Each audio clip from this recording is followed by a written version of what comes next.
Bonjour à tous mes frères et sœurs. Voici un partage. Ça fait longtemps que je n'ai pas partagé parce que voilà, le Seigneur ne me mettait rien à cœur. Et là aujourd'hui j'avais une petite pensée que le Seigneur m'a mis dans mon cœur afin que je puisse partager avec vous. Une pensée pour tous les frères et sœurs, les enfants de Dieu, qui peuvent se sentir peut-être stressés ou dans la crainte ou dans ce genre de mauvaise humeur. Parce que voilà, on est tous des humains et puis on n'est pas. On peut fléchir les genoux, comme on dit.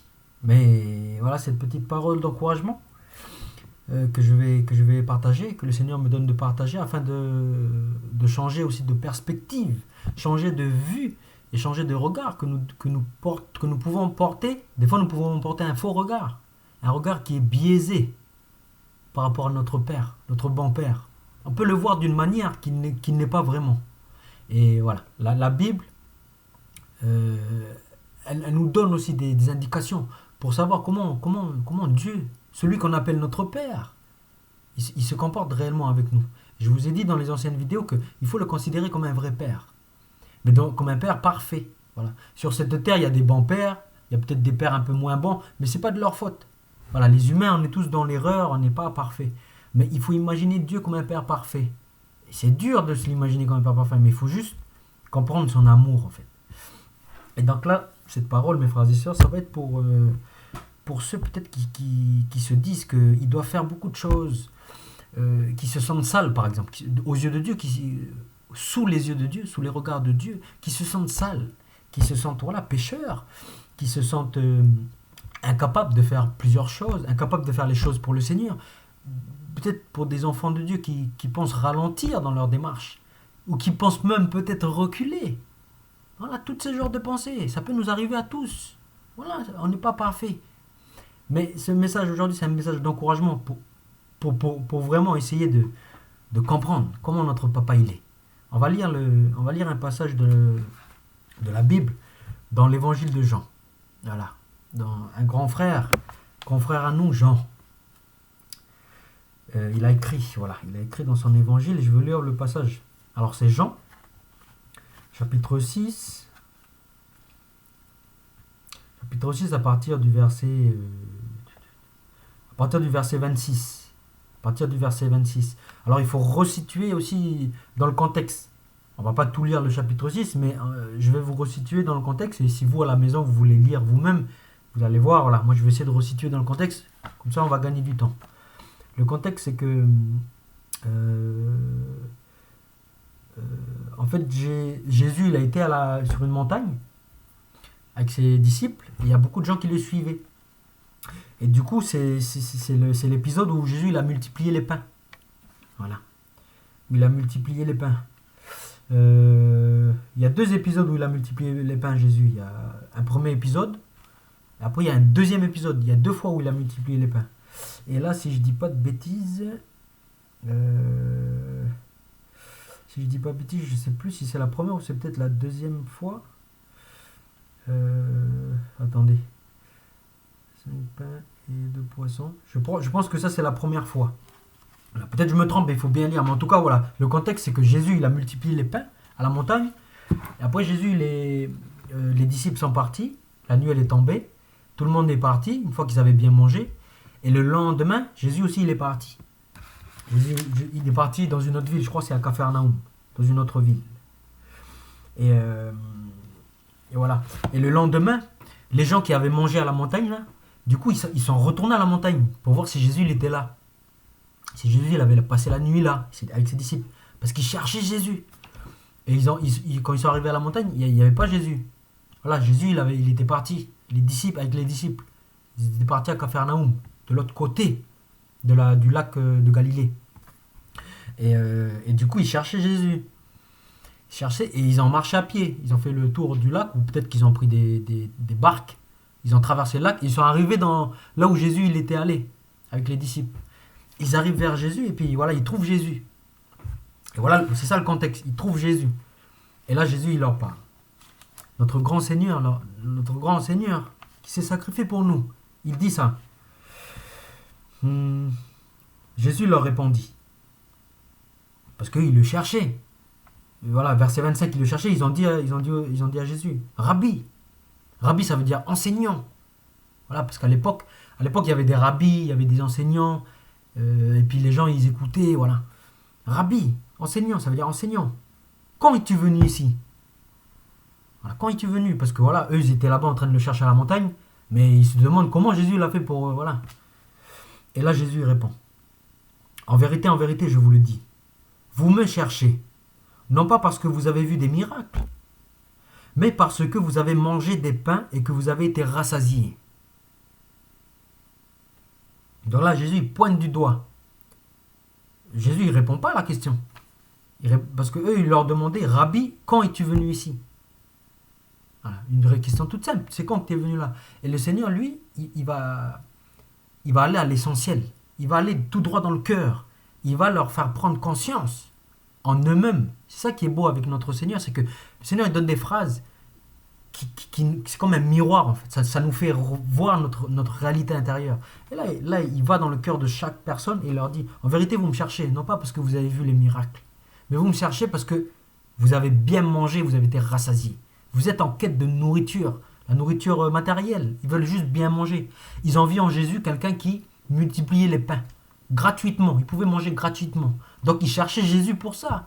Ah ben si on suit Jésus, on n'a pas besoin de travailler. On n'a pas besoin de suer pour gagner de l'argent, pour acheter de la nourriture. Jésus, il multiplie les pains comme ça. Et là, Jésus dit, vous me cherchez non pas pour le miracle, non pas parce que je suis une source de miracle, non pas parce que vous voyez en moi de l'espoir, mais parce que vous cherchez juste à manger. Après, il continue. Travaillez, non pour la nourriture qui périt, mais pour celle qui subsiste pour la vie éternelle, et que le Fils de l'homme vous donnera. Car c'est lui que le Père, que Dieu a marqué de son sceau. Donc voilà, là le Seigneur il dit, vous me cherchez pour manger. Voilà, vous travaillez pour manger. Vous êtes venu me voir, vous avez traversé la barque pour manger vers moi, pour manger de la nourriture. Mais il dit, mais la quête de l'homme, c'est pas ça. Il leur fait comprendre que c'est pas ça la quête de l'homme. Oui, c'est important. On ne dit pas que ce n'est pas important de mourir, de manger. Il faut manger pour vivre.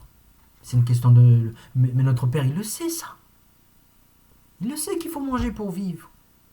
Mais il y a dans un autre passage de la parole, je ne sais plus c'est dans quel évangile, mais où il est dit, occupez-vous d'abord des choses célestes, des choses du royaume. Et toutes les autres choses vous seront données. Et dans le contexte, toutes les autres choses, c'est quoi? C'est la nourriture, c'est les habits. Voilà, c'est tout ce qu'il nous faut pour notre vie terrestre. Notre bon Père, notre bon Créateur, il a créé toutes choses. Il sait très bien que l'être humain, il a besoin de manger. Il sait très bien que l'être humain, il a besoin de se couvrir pour ne pas attraper des maladies, maladies du froid. Voilà, il sait très bien que l'être humain, il a besoin d'un toit. Il le sait très bien, notre grand papa. Mais ce que papa, il demande, c'est pas que nous, on soit concentrés sur le travail, manger. Non, notre Seigneur, notre papa, il nous donne la paix. Il nous demande rien d'autre que de lui faire confiance. Et de se lâcher un peu. De souffler un peu, de dire, mais mon papa, il est aux commandes. Mon papa, il prend soin de moi. Moi, la seule chose que j'ai à faire, c'est de m'occuper des choses célestes. De m'occuper de rayonner l'amour qui est autour de moi. L'amour, la justice, l'équité, la joie. La joie, le sel de la terre qu'on a vu dans une de mes vidéos. Le sel, resplendir la joie, l'amour, resplendir Christ. Christ, c'est ça, Christ, le Seigneur. C'est l'amour. C'est l'espérance. On est là pour donner de l'espérance aux gens. Quand il y a des gens qui dépriment, on est là pour leur donner un message d'espérance. On est là pour être des lumières dans leur cœur. Il faut s'occuper du royaume. C'est ça, s'occuper du royaume. Mais il ne faut pas se mettre de pression. C'est le plus important. Un papa n'appelle pas ses enfants à être stressés. Un papa qui aime ses enfants n'appelle pas ses enfants à être dans le stress pour se dire « Qu'est-ce que je dois faire? Est-ce que papa il va me taper ?» Non. Non, mes frères et sœurs. Notre grand frère Jean, le Saint Jean, le bien-aimé Jean, il a écrit aussi dans une de ses lettres. Il a écrit que l'amour enlève toute crainte. Je dis avec mes propres mots, mais c'est ça l'idée. C'est que l'amour enlève toute crainte. Si Dieu t'a aimé, et si tu reçois cet amour, donc si Dieu, oui, Dieu nous a aimés, Dieu nous a aimés, et si nous recevons cet amour, si nous le comprenons, alors toute crainte est bannie. Mais c'est toute la crainte dans le sens global. La crainte de se faire taper par Dieu, taper dans le sens, voilà, corriger. Toute cette crainte, elle s'enlève. On n'a plus cette crainte. On marche en paix. Il nous décharge de la crainte. Il nous décharge de la culpabilité. Il nous décharge de la quête de l'argent pour pouvoir manger, pour pouvoir subsister. Il nous décharge de tout ça. Non pas qu'il nous met au large, non pas qu'il nous enlève du monde. Non, on est toujours dans le monde. Mais il prend soin de nous. Donc cette quête que l'on a, nous, l'être humain, à prendre nous-mêmes soin de nous. Parce que c'est ça aussi le problème, c'est que nous, on veut être indépendant, l'être humain. On veut prendre soin nous-mêmes de nous. On veut travailler, on veut faire ceci pour, voilà, on se dit, ben, c'est moi qui va travailler, c'est moi, c'est mes forces à moi, c'est mon intelligence pour te gagner de l'argent et c'est tout le mérite revient à moi. Mais en fait, c'est pas comme ça la vie. La vie, c'est que, oui, Dieu suscite en nous le désir de vouloir travailler, suscite en nous de vouloir postuler à des travails. Mais tout ça vient de Dieu, mes frères et sœurs. Donc ne nous inquiétons pas. C'était ce message aujourd'hui. Je voulais vous dire, ne nous inquiétons pas. Soyons en paix. Dieu notre Père, il nous aime, il veut que nous soyons en paix. Occupons-nous juste, nous, des choses du royaume. On va continuer sur ce que le Seigneur a dit. Donc on va relire. Travaillez, non pour la nourriture qui périt, mais pour celle qui subsiste pour la vie éternelle. Et que le Fils de l'homme, donc le Fils de l'homme c'est Jésus, vous donnera. Donnera, c'est le futur. Le Seigneur nous donnera la vie éternelle. Nous donnera si on travaille pour les choses de la vie éternelle. Voilà. Pas travailler pour les choses qui subsistent dans ce monde. Pas travailler pour l'argent. Non, il faut travailler pour les choses de la vie éternelle. Qui subsistent pour la vie éternelle. Après le Seigneur il continue. Après eux lui dire. Voilà, le Seigneur il dit ça à la foule. Et la foule elle écoute. Et elle dit au Seigneur. Elle dit. Que devons-nous faire? Voilà, c'est une question logique. Nous aussi, on aurait demandé la même chose. Que devons-nous faire pour faire les œuvres de Dieu? Voilà. Qu'est-ce qu'on doit faire? Qu'est-ce qu'on doit faire? Tout en sachant, il faut se rappeler le contexte, c'est que là, la plupart des personnes qui suivent Jésus, c'était peut-être des Juifs. Donc les Juifs, ils avaient la loi de Dieu. Ils avaient la Torah. Ils avaient la loi de Moïse, que Moïse a instituée pour le peuple d'Israël. Donc ils savaient, normalement ils devaient savoir, c'est quoi les œuvres de Dieu. C'est quoi les œuvres de Dieu? Voilà, parce que dans la loi, Dieu dit, vous faire ci, vous faire ça, vous faites ceci. Mais là, il commence à se questionner, parce que Jésus, il n'est pas venu abolir la loi. Il est venu l'accomplir. Et il est venu libérer l'homme de la condition qu'il était sous la loi.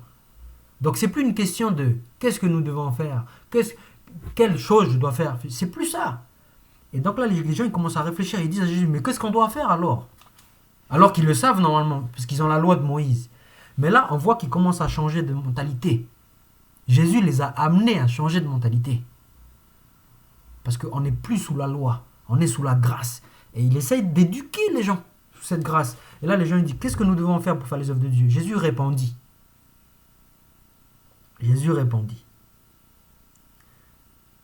En plus, là, il demandait, que devons-nous faire pour faire les œuvres de Dieu? C'est au pluriel. Donc eux, voilà, ils ont toujours cette vision de la loi, les œuvres de Dieu. Qu'est-ce que Dieu nous demande de faire? Tu ne tueras pas, tu ne voleras pas. Qu'est-ce que nous devons faire? Ils demandent ça à Jésus. Attendez, je vais regarder le texte en grec, parce que il faut voir si c'est vraiment le pluriel ou pas. Voilà, parce que des fois, les traductions qu'on a, c'est pas qu'elles sont fausses, mais des fois, voilà, il y a des petites erreurs. Les œuvres de Dieu, 28. Oui, voilà. Donc là, c'est bien au pluriel. Et après, Jésus dit, l'œuvre de Dieu, c'est que vous croyez. Ok.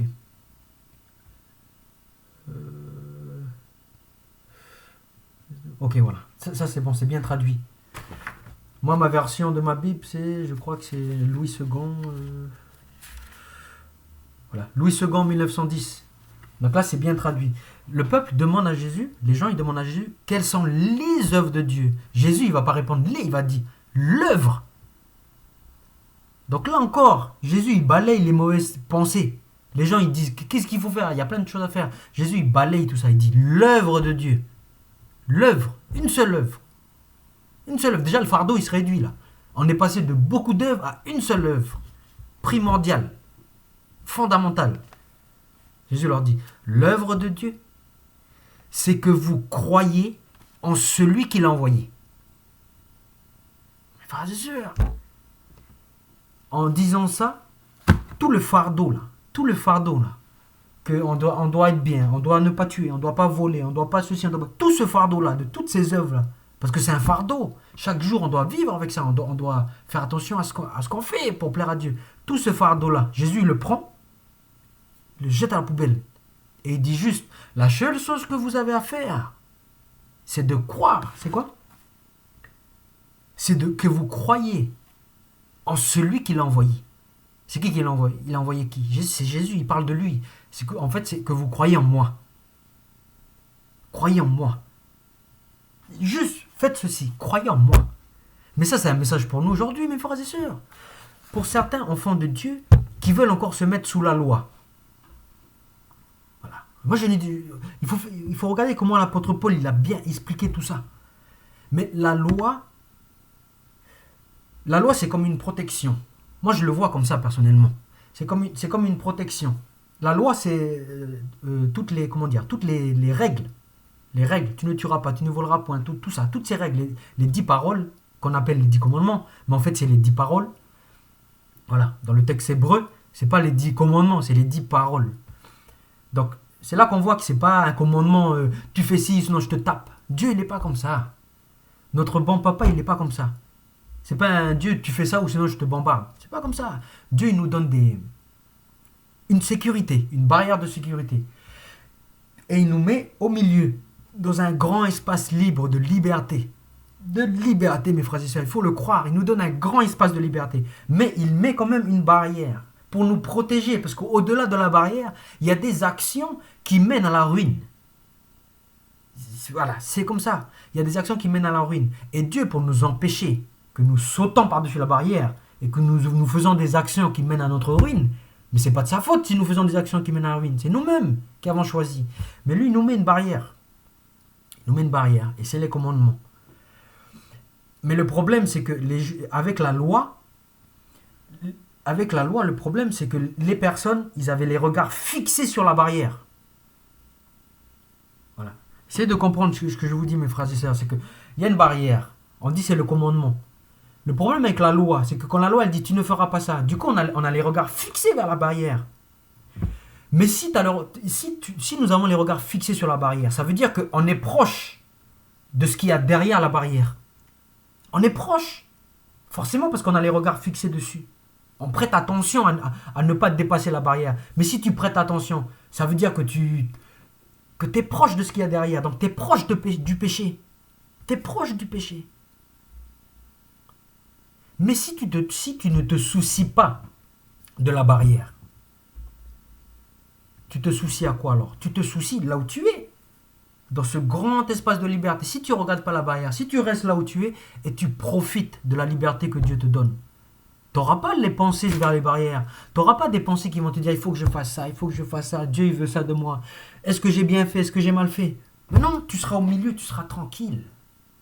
Tu auras la paix. Parce que le Seigneur, il n'attend pas qu'on soit des gens stressés. Il n'attend pas notre bon Père, il ne veut pas qu'on soit stressé, qu'on se morde les ongles.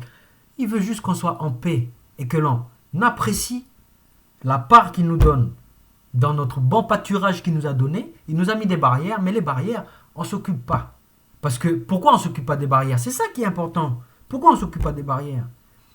Parce que nous avons un bon berger. Nous sommes des brebis dans un enclos, au milieu d'un vert pâturage magnifique, où il y a plein d'herbes, c'est bien, c'est bon, il faut bien manger l'herbe, c'est trop bien, c'est la paix. Mais si nous n'avions pas de berger, alors là, on va se préoccuper de la barrière. Parce qu'au bout d'un moment, on va manger l'herbe. Après, on imagine, on est des brebis. Voilà, on imagine. Hein, des fois, il faut des paraboles toutes simples. Hein. On marche, on est des brebis. On mange l'herbe. Et puis voilà, un jour, on va taper sur la barrière. Imaginez, on n'a pas de berger. Un jour, on va bien finir par taper sur la barrière, sur le commandement. Après, on va voir la barrière. On va essayer de grimper, on va essayer de sauter. On n'a pas de berger. Mais là, on a un berger. Le Seigneur l'a dit, je suis le bon berger. Donc, le bon berger, il est là pour nous faire éviter qu'on saute la barrière. C'est le rôle du bon berger. C'est pas notre rôle à nous. Nous, on est les brebis, on écoute la voix du bon berger. C'est tout. On n'a pas à se préoccuper de la barrière. On n'a pas à se préoccuper des commandements. C'est pour ça Paul il dit on n'est plus sous la loi. On a dépassé ce cadre ce cadre-là. On a dépassé. On est sous la grâce. Maintenant, on a un bon berger. On écoute sa voix. Et ça rejoint un peu ce que le Seigneur dit. L'œuvre de Dieu, c'est que vous croyez en celui qu'il a envoyé. C'est-à-dire que vous croyez. Croire en quelqu'un, c'est lui donner sa confiance. Si je crois en Jésus, je dis je crois en Jésus. Je crois à ce qu'il a pris mes péchés. Je crois à ce que à la croix, il a pris tous mes péchés. Il s'est fait lui-même pécheur en prenant tous les péchés de l'humanité. Il est devenu maudit. Parce que voilà, tout homme qui est sur la croix, c'est un maudit de Dieu. Il s'est fait lui-même maudit de Dieu, afin que nous soyons déchargés de nos péchés. Le troisième jour, cette personne qui a été faite maudite, cette personne-là, elle est ressuscitée, elle est montée à droite de Dieu, c'est-à-dire auprès de Dieu, du bon côté. Parce que chez les Juifs, le côté droit, c'est le bon côté. Le côté gauche, c'est le mauvais côté. Donc Jésus, il est monté du côté droit, c'est du bon côté. Il est avec Dieu maintenant, il est du bon côté. Il est pour Dieu, il est avec Dieu, il est en communion avec Dieu. Mais ça veut dire qu'il nous donne un espoir. C'est que nous qui sommes maudits, c'est-à-dire nous, on est des pécheurs, on est des pauvres pécheurs. Mais tout comme Jésus, qui est devenu pécheur, il a été ressuscité. Ça veut dire que le pécheur sera ressuscité. Donc nous, si nous mettons notre confiance en ça, donc nous, les pécheurs que nous sommes, nous serons ressuscités et nous monterons comme Jésus à la droite du Père. C'est-à-dire du bon côté, du côté des enfants de Dieu. Mes frères et sœurs, il faut juste croire en Jésus. En fait, c'est dur à comprendre tellement notre Père, il est bon avec nous. Tellement il est bon.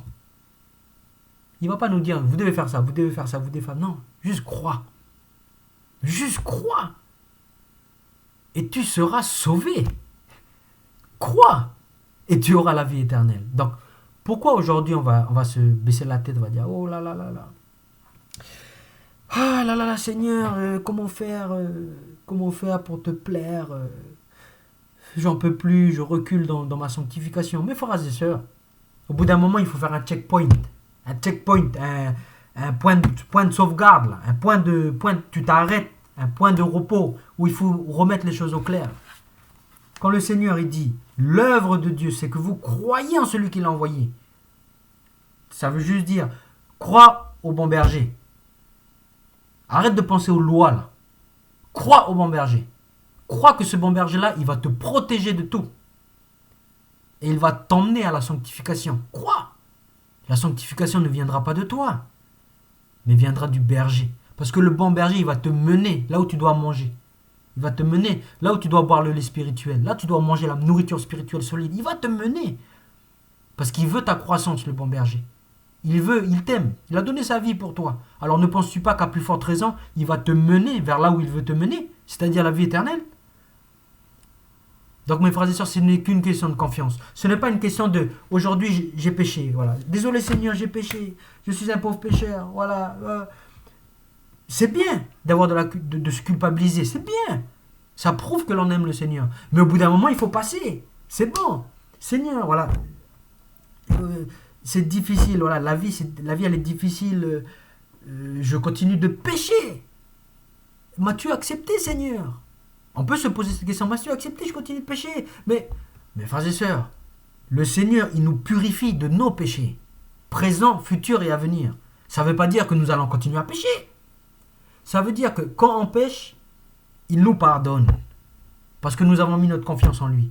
Mais à force de se faire pardonner comme ça, dans notre esprit, il est fait comme ça. L'Esprit Saint, il va venir. Et il va dire, ben là, il faut lâcher ça. Il faut lâcher ce péché. Il faut lâcher. À force de se faire pardonner. À force. Tous les péchés vont tomber tout seuls. Que ce soit l'addiction à n'importe quoi, la pornographie, l'alcool, le tabac, l'addiction à la haine. Il y a des gens qui aiment bien haïr les gens. Il y a plein d'addictions dans le monde. Il y a plein d'addictions. Mais tout ça, ça va tomber tout doucement. Non pas par nos propres efforts, mais parce qu'on se rend compte au fur et à mesure de notre progression et de notre marche avec le Seigneur, qu'il est tellement bon qu'il nous pardonne. Au bout d'un moment, on prend conscience que, mais t'es tellement bon. La pornographie, la cigarette, mais c'est quoi ça? C'est caca. L'esprit nous dit, lâche ça. L'Esprit Saint nous dit, lâche ça, c'est bon. Malgré que tu as beaucoup péché, je t'ai beaucoup pardonné, mais maintenant tu es capable de te mettre debout tout seul. Donc aujourd'hui, mes frères et sœurs, parce qu'il faut bien comprendre une chose, jusqu'à temps qu'on... Moi je pense que jusqu'à temps que le Seigneur reviendra, jusqu'à temps que l'on va être en communion avec lui, nous serons toujours pécheurs. Mais la différence avec les enfants de Dieu, c'est qu'on se fait constamment pardonner. Et qu'au fur et à mesure, on s'améliore. C'est pour ça que notre papa, il cherche notre sanctification. Parce que s'il n'y a pas de sanctification, ça veut dire quoi? Ça veut dire que quand tu crois en Dieu, on dit il n'y a pas de sanctification. Donc, le jour où tu crois en Seigneur, que tu crois qu'il t'a lavé des péchés, du coup tu deviens saint. C'est ça que ça voudrait dire. Tu deviens saint, tu es parfait, tu pêches plus. C'est toi le vrai. Mais la réalité, elle est quoi? La réalité, c'est que même si tu crois au Seigneur, ben quelquefois tu continues à pécher. À travers une mauvaise pensée. Ça arrive à tout le monde, une mauvaise pensée, pour un frère, pour une sœur. À travers une mauvaise action, qu'on le fait involontairement, sans faire exprès. Donc on continue à pécher malgré qu'on en a cru au Seigneur. Mais Dieu veut notre sanctification. Sanctification, ça veut dire que tu deviens saint. C'est un processus où tu deviens saint. Donc si c'est un processus où tu deviens saint, ça veut dire que tu pars d'un état de pécheur pour arriver à un état de sainteté. Mais c'est pas tout de suite pécheur saint. Non, c'est pécheur, un petit peu pécheur, un petit peu pécheur, un peu moins pécheur, un peu moins saint. Donc il y a une progression. Donc l'enfant de Dieu, il faut l'admettre, il faut arrêter de se voiler la face.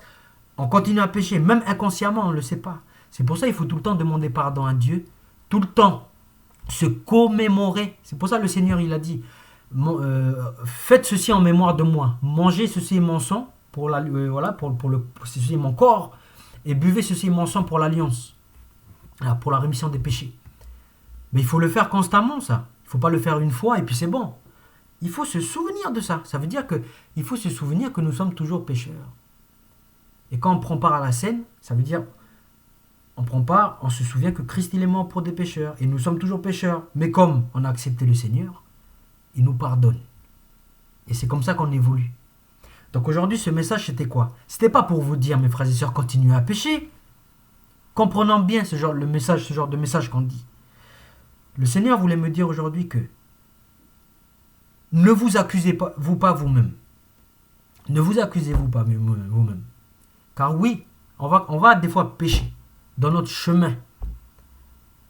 Mais n'oublions jamais ce que le Seigneur il a fait pour nous. Et à chaque fois qu'on va se rappeler, à chaque fois qu'on va croire à ce bon berger-là qui a donné sa vie pour ses brebis, notre péché va s'effacer. À chaque fois, notre péché va s'effacer. Et on va marcher, on va grandir comme ça, vers la sanctification. Donc comprenons bien que la sanctification, c'est un processus divin. C'est un processus qui vient de Dieu. Ce n'est pas un processus des œuvres. On ne retombe pas encore sous la loi. La sanctification, c'est pas je dois faire ci, je dois faire ça. Non, on est toujours sous la grâce. La sanctification, c'est le résultat de la justification par la foi. Vu que tu es justifié par la foi, vu que tu sais que le Seigneur te pardonne de tes péchés, même si tu continues à les faire, vu qu'il te pardonne, automatiquement, à travers l'action du Saint-Esprit, tu vas rentrer dans une démarche où tu vas de moins en moins pécher. Mais cela ne vient pas de toi. Parce que si cela venait de l'homme, on aurait tendance à nous enorgueillir et à nous dire « c'est moi le vrai ». Moi, je suis dans le chemin de sanctification parce que je l'ai décidé, parce que c'est moi le vrai. Et on va comparer après les chrétiens. On va se comparer entre enfants de Dieu. On va se dire, ben lui, il n'est pas dans la sanctification, lui, il ne fait pas d'efforts, lui, il jeûne pas, lui, il ne prie pas, lui, c'est un... Lui, là, c'est un petit niveau, lui. Ne tombons pas dans ça, mes frères et sœurs. On est tous égaux aux yeux de Dieu. Chacune de ces brebis, même sur les 99, s'il y en a une qui sort de l'enclos, le Seigneur, il va aller la chercher. Donc, aux yeux de Dieu, on est tous pareils. Donc, ne tombons pas dans cette erreur de se dire que la sanctification, c'est des propres efforts personnels. Ça vient de l'homme. Non. La sanctification, c'est une démarche qui vient de la grâce. Et la grâce vient de Dieu. Donc, la sanctification est une démarche qui vient de Dieu. Donc, soyons clairs, soyons libres, soyons apaisés dans notre esprit. Juste faisons confiance au bon berger. Il va nous guider. Une petite prière. Seigneur, prends soin de nous aujourd'hui. Montre-nous le chemin. Et si tu crois qu'il va le faire la journée, ben tu verras que dans ta journée, il va te montrer le chemin. Voilà, ce n'est qu'une question de confiance. Voilà, comme le Seigneur il a dit, l'œuvre de Dieu, c'est que vous croyez en celui qui l'a envoyé. C'est clair, c'est facile. Il n'y a qu'une seule œuvre à faire, c'est juste la foi. Juste croire, mets ta confiance au bon berger. C'est tout. Donc voilà, arrêtons de nous démoraliser, mes frères et sœurs. Soyez joyeux.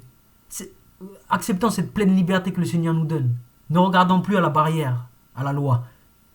Ah, je dois faire ci, ah, je dois jeûner, je dois prier. Non, ne regardons plus en ça. Le Seigneur, si tu dois jeûner, le Seigneur, il va te donner la capacité et l'envie, le désir de jeûner. Si tu dois prier pendant 4 heures ou je ne sais pas quoi, le Seigneur va te donner cette envie, cette capacité. Parce que l'Esprit de Dieu habite en toi. Ce n'est plus toi qui vis, mais c'est l'Esprit de Dieu, c'est Christ qui vit en toi. Donc n'oublie jamais ça. Ne retombe pas dans le fait de je dois faire ceci, je dois faire cela. C'est moi qui dois faire ci. Non, mes frères et sœurs. Le Seigneur est aux commandes. Nous, on peut utiliser la prière, voilà, lui demander de nous aider. Et surtout, faisons-lui confiance. Voilà, mes frères et sœurs. Donc arrêtez la déprime. Arrêtez de chercher, voilà, de travailler pour les choses du monde. Travaillons pour les choses du royaume. Et toutes les choses, les autres choses viendront. À leur temps fixe, au bon moment. Au bon moment. Ne doutons jamais. Ne doutons jamais. Même si les choses semblent tarder. Ne doutons jamais. Pas bon le doute. Le doute, c'est pas bon. C'est négatif. Ayons toujours des pensées positives. Nous, on est des enfants de l'espérance. On est des enfants de la résurrection future, qui n'est pas encore présente. C'est une résurrection future qu'on espère. Donc, on espère aussi à des choses de ce monde qui ne sont pas encore arrivées. Voilà. On sait que le Seigneur va prendre soin de moi. Aujourd'hui, j'ai pas de travail, mais je sais que le Seigneur va prendre soin de moi. Tôt ou tard. Tôt ou tard. Remercions-le plutôt qu'aujourd'hui, je respire encore. Je peux voir ma femme, je peux voir mes enfants. Il me donne cette capacité de manger, d'avoir quelque chose sur la table. Même si ça ne vient pas de mon travail, si ça vient du travail de ma femme ou le travail de je sais pas qui. C'est pas grave. Dieu te nourrit, prends soin de toi. Juste aime-le. Aime-le et pas de stress, no stress. C'est ça le message aujourd'hui que je voulais vous donner, mes frères et sœurs. Pas de stress, totale liberté et la paix totale. Si on fait confiance vraiment au Seigneur. Soyez grandement bénis. Dans le nom de Jésus-Christ, le grand Seigneur, le grand roi des rois, qui est au-dessus des cieux, à la droite du Père. Et il nous réserve une place à cette droite aussi. On va y aller aussi. Donc, faisons-lui confiance. Soyez bénis, mes frères et sœurs. Amen.